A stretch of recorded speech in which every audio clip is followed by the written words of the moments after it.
Hello दोस्तों, मैं हूं शुभम और आज हम एक कोरियन मूवी को एक्सप्लेन करेंगे जिसका नाम पाइथन आइलैंड है। यह मूवी 2021 में आई थी और इसे पब्लिक ने भी अधिक पसंद किया है। तो चलिए बिना समय को गवाए चलते हैं सीधा वीडियो की तरफ।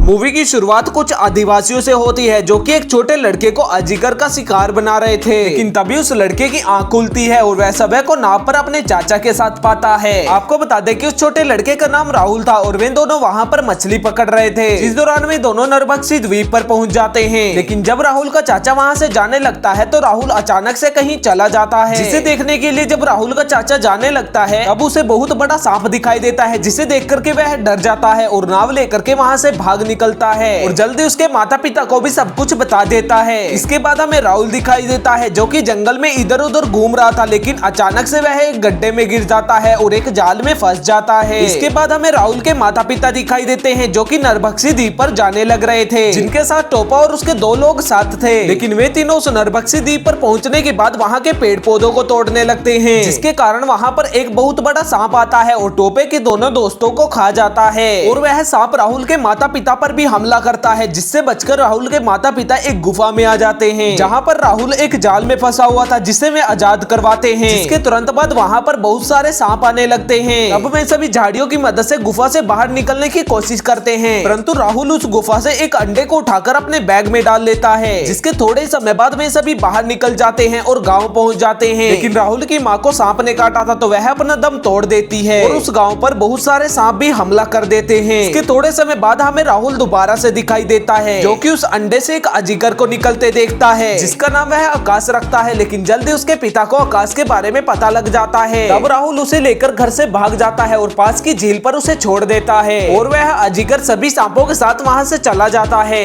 इसके कुछ सालों बाद हमें दोबारा से राहुल दिखाई देता है जो कि बड़ा हो चुका था और वह एक साइंटिस्ट बन चुका था। वह अपने गाँव में आई सांपों द्वारा बीमारी का इलाज ढूंढ रहा था। इसके बाद हमें राहुल की बॉस दिखाई देती है जो कि उसे नरभक्षी द्वीप से पौधा लाने को कहती है, जिससे इंसान हमेशा के लिए अमर हो सकते थे और अपने अंगों को रिप्रोड्यूस कर सकते थे। इसकी बातें जानकर राहुल भी मान जाता है और वे सभी नरभक्षी द्वीप के लिए निकल पड़ते हैं, जिसमें राहुल के पिता और उसके बॉस व बेटी और टोपा व कुछ गार्ड शामिल थे और वे सभी नरभक्षी द्वीप पर जल्द ही पहुंच जाते हैं। लेकिन तभी वहां पर उपस्थित फूल उन पर हमला करने लगते हैं, जिनसे बचते हुए वे एक गुफा में चले जाते हैं, लेकिन राहुल व बॉस की बेटी लिली गुफा के दूसरे छोर पर चले जाते हैं और बाकी बचे हुए गार्ड व अन्य गुफा के दूसरे छोर पर जाते हैं, जहाँ पर जाकर उन्हें पता लगता है कि यह तो वही जगह है जहाँ पर राहुल बचपन में कैद था। लेकिन तभी वहाँ पर एक बहुत बड़ा सांप आता है, जिससे डरकर वे सभी वहाँ से भाग निकलते हैं और राहुल व लिली के पास आकाश आता है, जिसे राहुल आसानी से पहचान लेता है। लेकिन तभी वहाँ पर टोपा व अन्य सभी आ जाते हैं, जिसे देखकर आकाश वहाँ से भाग जाता है। इसके बाद जब वे थोड़ा इधर उधर घूमते हैं तो उन्हें आकाश संभोग करते हुए दिखाई देता है, जिन्हें देखते ही वे उन पर हमला करते हैं। तब आकाश वहाँ से भाग जाता है और दूसरा सांप उन सभी को काटने लगता है और वह इसी बीच राहुल को भी गर्दन पर काट लेता है। जिसके तुरंत बाद वहाँ पर आकाश आता है जो कि राहुल को सही कर देता है, लेकिन तभी टोपा आकाश के सर पर मारकर उसे बेहोश कर देता है। वह उसे बांधकर उस गुफा से बाहर ले आता है, जहाँ पर आकर राहुल वहाँ की एक घास को अपनी जेब में डाल लेता है। लेकिन बाहर आने के बाद टोपा आकाश को चाकू से मारने की कोशिश करता है, तब राहुल उससे लड़ता है, जिस दौरान राहुल इस लड़ाई में जीत नहीं पाता है। तब आकाश टोपे को जगड़कर उसे काट लेता है, परंतु राहुल अच्छे दिल का था तो वह अपनी जेब से उस घास को निकालता है और टोपे को खिलाता है, जिससे वह बिल्कुल सही हो जाता है और राहुल को दोबारा से मारने लगता है। अब दोबारा आकाश उसे जकड़कर काटने की कोशिश करता है, परंतु इस बार टोपा उसे दांतों से खा जाता है और उसका खून पी लेता है, जिसे पीने के बाद वह राहुल को बताता है कि तुम्हारे गांव में जो बीमारी है वह बीमारी मेरे कारण है, ताकि वे सभी मेरे गुलाम रहें। लेकिन तभी उसे घास के साइड इफेक्ट होने लगते हैं, जिस दौरान वह एक चाकू को राहुल के पिता को मार देता है और वह मर जाता है। लेकिन तभी वहाँ पर एक बहुत बड़ा सांप आता है जो कि टोपे को खा जाता है। इसके तुरंत बाद वहाँ पर तबाही आने लगती है, जिससे बचते हुए वे सभी समुद्र के किनारे पहुंच जाते हैं, जहाँ पर आकाश घायल पड़ा था, जिसे जब राहुल वह जादुई घास खिलाने लगता है तो उसकी बॉस उसे रोक लेती है और उस घास को मांगती है, तो राहुल उसे वह घास नहीं देता, वह उस घास को आकाश को खिला देता है, जिससे आकाश बिल्कुल सही हो जाता है और वे सभी वहाँ से चले जाते हैं। इसके थोड़े समय बाद हमें राहुल दिखाई देता है जो कि गाँव में वैक्सीन लगा रहा था, जिससे मिलने बॉस की बेटी आती है। यह मूवी यहीं पर खत्म हो जाती है। दोस्तों आपको यह मूवी कैसी लगी मुझे कमेंट में जरूर बताना और वीडियो को लाइक करना मत भूलना। Thanks for watching.